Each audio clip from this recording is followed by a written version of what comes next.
directora de la Escuela Posgrado de la Universidad Nacional Federico Villarreal de Perú, Lima. Excontralora General de la República, la primera mujer que ha llegado a asumir tan alto cargo. Y nos va a hablar de la justicia constitucional. Muchas gracias.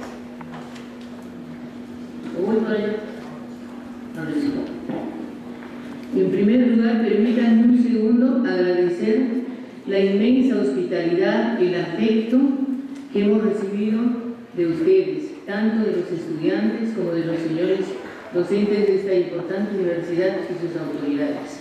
Y luego felicito al padre Álvarez y a la comitiva la comisión federal que ha organizado este evento internacional tan importante para que haya una interacción y en el futuro, por supuesto, suscripción de convenios y una mayor interrelación. La delegación del Perú me ha encomendado que haga una disertación sobre la justicia constitucional. Voy a ser breve y voy a poner algunos ejemplos muy prácticos para que se entienda lo que significa y cuál es el campo y la materia de estudio de la justicia constitucional. En realidad, ya se mundializó, ya se universalizó que todos los estados tienen que sujetarse a la Constitución, ¿no es cierto? Esto desde la primera Constitución escrita en 1787, que ha sido la norteamericana, y que siguen los mismos artículos hasta ahora, pero eso no quiere decir que esos artículos estén vigentes. Muchos de ellos ya no están vigentes. Han tenido que hacerse enmiendas, porque en ese momento, en el siglo XVIII, al finalizarse el siglo XVIII, cuando se hace la Constitución, por ejemplo, no existían los derechos fundamentales, que magistralmente el padre, el vicerrector de la Universidad Javeriana de Colombia, esta mañana nos ha disertado sobre ese tema, su desarrollo sobre ese tema. Entonces, cuando hablamos de justicia constitucional, estamos hablando de que todos los estados cumplen, por supuesto, el mandato constitucional, y todo es justicia constitucional, y todos ellos procedimientos e instituciones constitucionales. Pero desde el punto de vista propiamente dicho, cuando se habla de jurisdicción constitucional, nosotros nos tenemos que referir explícitamente, específicamente sobre la justicia constitucional. Vamos a partir rápidamente de un concepto muy simple. ¿Qué es la Constitución? La Constitución tiene muchísimas definiciones. Una de ellas, por ejemplo, que es un instrumento del control del poder político. ¿Y qué es el poder político? Es el poder instalado dentro del aparato del Estado. ¿Cómo se llega a ese poder? Como dice la Constitución, ¿no es cierto? Entonces, como ya sabemos que hay una serie de excesos que pueden cometer las autoridades y los particulares en la vida real, tiene que haber un control de alguien, y ese control es el control constitucional. En el caso del Perú, esta es nuestra Constitución. Esta Constitución es de 1993. Es una Constitución que fue hecha para empezar una dictadura. Y les digo algo, el Perú tiene 12 constituciones con esta. Las 12 constituciones han sido hechas por gobiernos dictatoriales. Las 11 anteriores fueron dictadas después que terminaba o porque tenía el afán de concluir su gobierno una dictadura. ¿Por qué? Porque las dictaduras mayormente han estado a cargo de militares que no están preparados para el gobierno, porque el gobierno es un trabajo civil, es del poder civil, es de la comunidad. Entonces, frente a la incapacidad de gobernar y las reclamaciones de toda la comunidad, las marchas populares de todos los días, se veían obligados a convocar a una constituyente, y se han hecho las 11 constituciones en medio de dictaduras, pero esta fue hecha para empezar una dictadura. Por esa razón es que tiene una serie de artículos que son incongruentes, que podrían ser, hasta decirse que son inconstitucionales, asistémicos, desarmónicos, ¿no?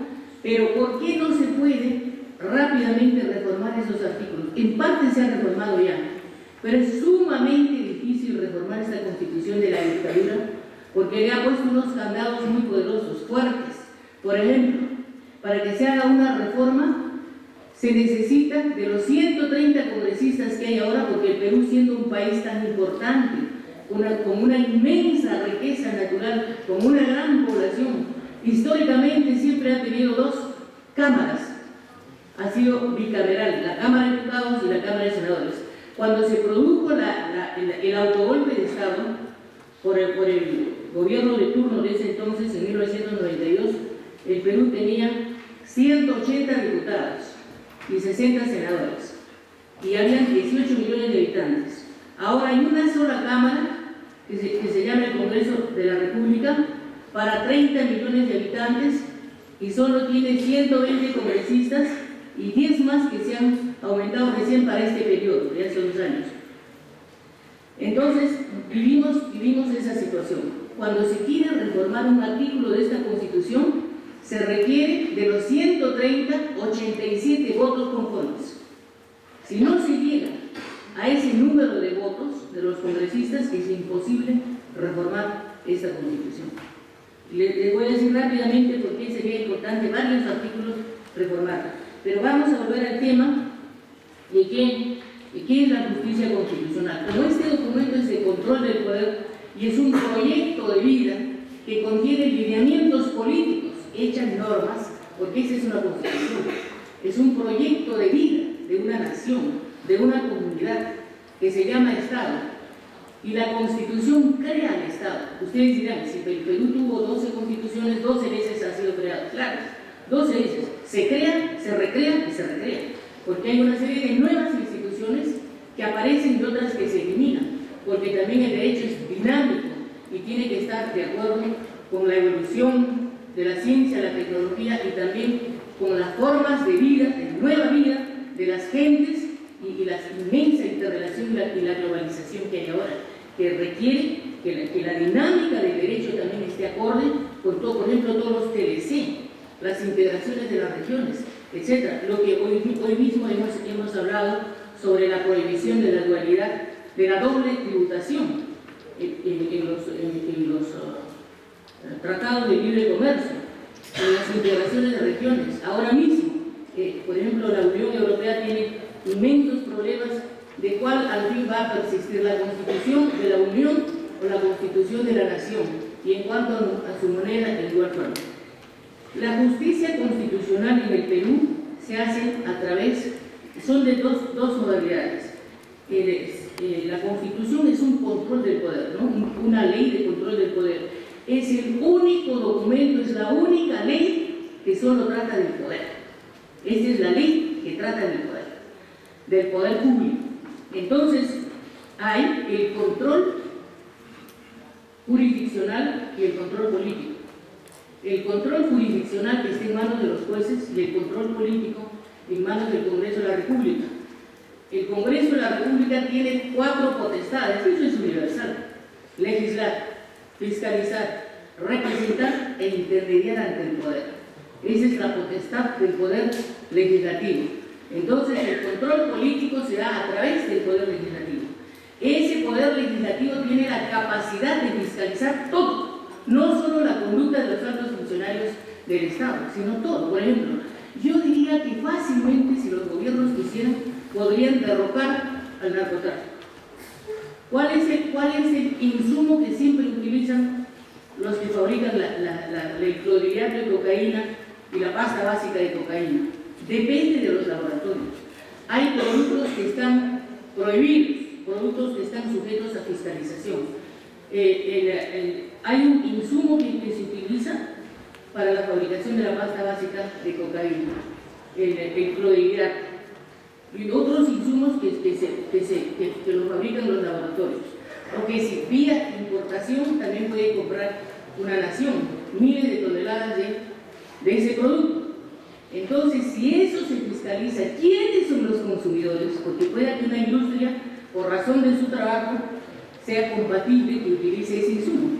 Pero ¿por qué utiliza tanto? La cantidad de productos que coloca en el mercado no es compatible con la cantidad de ese insumo que ha comprado. ¿Qué ha hecho? Es sospechoso. Por ahí es uno de los caminos para derrumbar el narcotráfico, por ejemplo. Eso le corresponde a los congresos. Eso es fiscalizar. Y ese papel lo deben realizar. Por eso al Congreso tiene que llegar gente que tiene vocación de servir, gente que conoce y que tenga liderazgo. Y para eso es importantísimo que los partidos políticos sean fuertes y que no sean verdaderas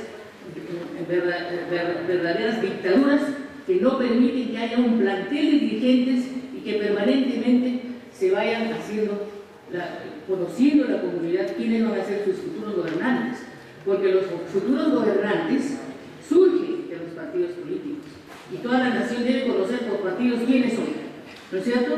Entonces esa gente entrenada y que conoce, esos son los que tienen que estar en el Congreso y los abanderados de la legalidad, de la moralidad.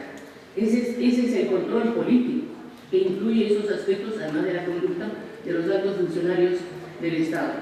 Y el control jurisdiccional está en manos, 5 minutos más, ya. El control jurisdiccional, disculpen, voy a correr, ¿ya? Y el control jurisdiccional que está en manos del Poder Judicial y del Tribunal Constitucional. En el caso del Perú hay dos tipos de mecanismos para el control jurisdiccional, para la justicia constitucional. Se habla de justicia constitucional cuando esta Constitución no es coercitiva, ninguna norma de la Constitución es coercitiva. Se convierte en coercitiva cuando se asume la justicia constitucional, es decir, cuando hay control de la tutela de los derechos fundamentales que pueden ser violentados en cualquier momento y cuando se van haciendo normas de carácter inconstitucional. Entonces, el control jurisdiccional surge para defender los derechos fundamentales y preservar la Constitución. Y se hace a través de dos mecanismos en el caso del Perú. El control difuso, que ustedes saben muy bien, porque estarán creo que en la mitad de la carrera o en los últimos años, que el debido proceso nos ha enseñado a través del control difuso la Corte Suprema de Norteamérica. Y eso se ha impuesto en el mundo entero. Y luego el control concentrado, que también se llama control europeo o sistema europeo, que proviene de Hans Kelsen, que fue el primero en pensar que los jueces están totalmente devaluados en Europa. Eso es lo que se pensaba, están totalmente devaluados y quien tiene que hacer justicia y la fiscalización es el Congreso, y quien tiene que controlar la labor de los jueces y del Congreso es un organismo distinto al Poder Judicial, y se instituye el Tribunal Constitucional por primera vez en 1920 en Austria. Y esa es una ideación de Hans Kelsen, que también hizo la jerarquización de las normas.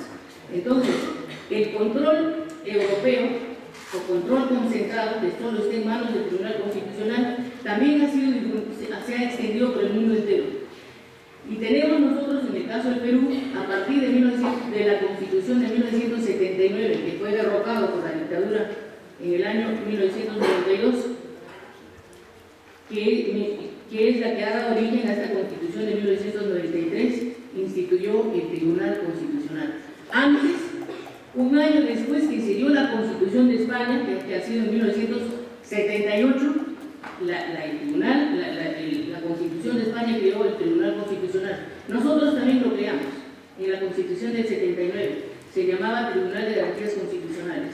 Y después que eso pasó y se instaura esta Constitución de la dictadura de 1993, que está vigente hasta ahora lastimosamente, ¿no?, existe el Tribunal Constitucional. Entonces, este Tribunal Constitucional es el que en una sola instancia hace el control de la constitucionalidad mediante las acciones de inconstitucionalidad. O sea que es la guardiana de la constitucionalidad y además es el máximo intérprete de la Constitución. Y luego hace el control difuso, tal como su nombre lo dice, y fue impuesto por Norteamérica, y se llama también método americano, o control difuso o control americano, el Judicial Review. Todos los jueces de todas las instancias tienen esa potestad de aplicar la Constitución por encima de todas las otras normas que podrían ser inconstitucionales, y no solo eso, también en defensa de los derechos fundamentales, para que las violaciones de los derechos fundamentales vuelvan al estado anterior a la violación y se instaure, por supuesto, una vida segura, en paz, etc. Eso mediante el control difuso. El único que tiene la potestad de hacer control difuso es el Poder Judicial. Y el Tribunal Constitucional estuvo muy bien preparado, ya con sus miembros completos en el año 1996 en el Perú, pero no hizo trascendentes resoluciones, porque en ese periodo, hasta el año 2002 más o menos, estuvieron en el cautiverio muchos organismos del Estado, por el gobierno de turno de ese entonces. A partir del 2002 hasta la fecha, y mucho más a partir del 2004, en que se ha dictado el Código Procesal Constitucional, que es el primer código en América Latina. Antes ha habido, y sigue habiendo todavía, en un estado de la Argentina. La Argentina es un estado federal, y en uno de esos estados hay el Código Procesal Constitucional. Pero el código para toda la nación, para todo el estado, por primera vez en el Perú. Sé que por la delegación boliviana, sé que a partir del año pasado, de 2012, también en Bolivia, y hay un Código Procesal Constitucional. Entonces, el Tribunal Constitucional en el Perú ha hecho una labor importantísima mediante la jurisprudencia constitucional que se llama doctrina jurisprudencial constitucional, y la otra los precedentes constitucionales. Estos precedentes constitucionales que están previstos en el artículo 7 del título preliminar del Código Procesal Constitucional le faculta expresamente al Tribunal Constitucional hacer normas positivas, normas coercitivas. Y eso lo hace cuando está realizando una fiscalización de un proceso, cuando llega a esa instancia para el control constitucional. Las acciones de habeas corpus, amparo, habeas y cumplimiento llegan al Tribunal Constitucional. El Tribunal Constitucional no tiene potestad de hacer control incluso. El único caso que hace es cuando revisa esas sentencias en este tipo de procesos por denegación del Poder Judicial. En ese caso hace el control difuso, y en algún momento puede encontrar, por ejemplo, en una acción de amparo, que hay sentencias contradictorias, que hay interpretación equivocada de la ley o de la Constitución, y que hay vacíos normativos. Y sobre ese tema concreto, que lo ha mostrado la vida real, no se ha dado una ley, no hay una norma. En esos tres casos, el Tribunal Constitucional tiene la potestad de normar, y eso se llama precedentes vinculantes. O sea, no solo como en Europa, con Hans Kelsen, el Tribunal Constitucional nació como legislador relativo. Posteriormente, ahora con el gran desarrollo y la conciencia de que tiene que haber la defensa de los derechos fundamentales, porque sin los cuales no podría haber paz, no podría haber justicia, también el Tribunal Constitucional, si encuentra en el estudio de ese caso, tiene derecho a normar, porque no va a estar todavía avisándole al Poder Legislativo diciendo que aquí hay un vacío, legislen. ¿Cuánto tiempo demoraría? Si es órgano jurisdiccional y de defensa de los derechos fundamentales. La vida no es tan larga, hay que defender inmediatamente los derechos fundamentales, y hace los precedentes vinculantes. Esos son de carácter normativo y son coercitivos. O sea, el Tribunal Constitucional en el Perú y en muchos países del mundo tiene capacidad normativa. Es una fuente de derecho la jurisprudencia que emana del Tribunal Constitucional. Un caso concreto de corrección, con eso terminaría. Hay una institución en el Perú que se llama Consejo Nacional de la Magistratura.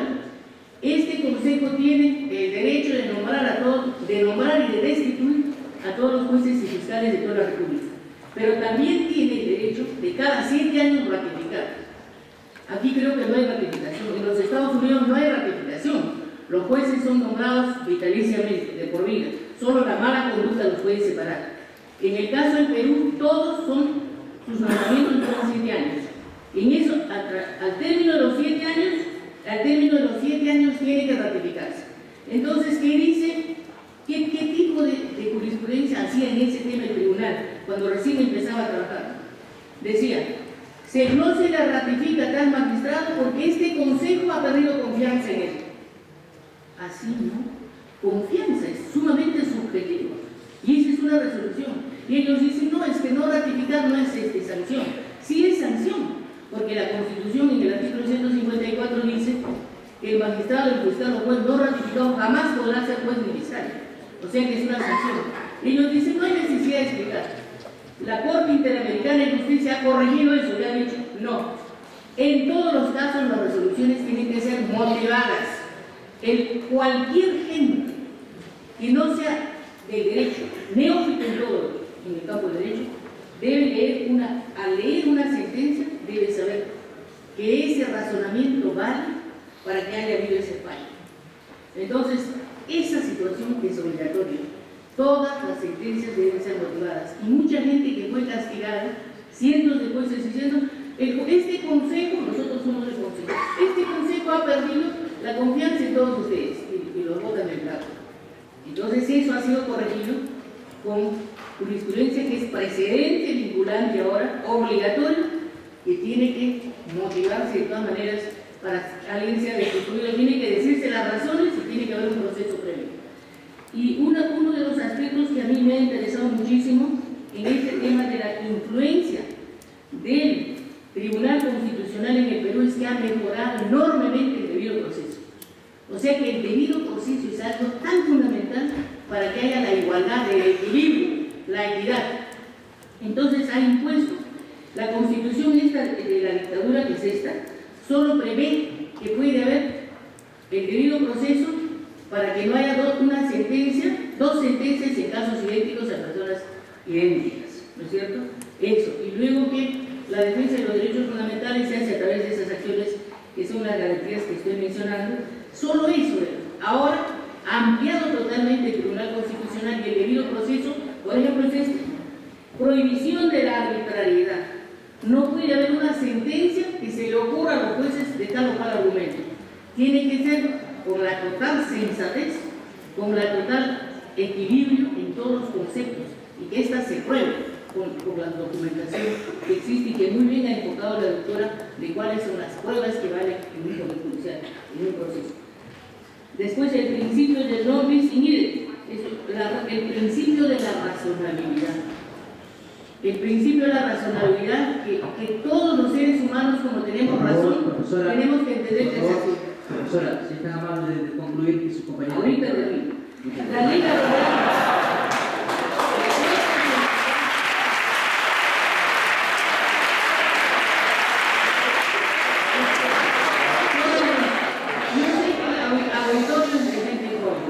Y yo cuando estoy frente a gente joven me emociono mucho porque sé que los jóvenes siempre necesitan que se les transmita contenidos, que se les transmita conceptos y experiencias, porque son gente nueva que está llegando a la vida.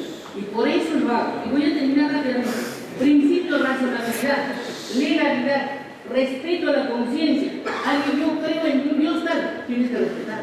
No por eso le vas a matar, ¿no? La prohibición de imponer cuando hay recursos de apelación, el Tribunal Superior no puede aumentar la pena, está prohibido.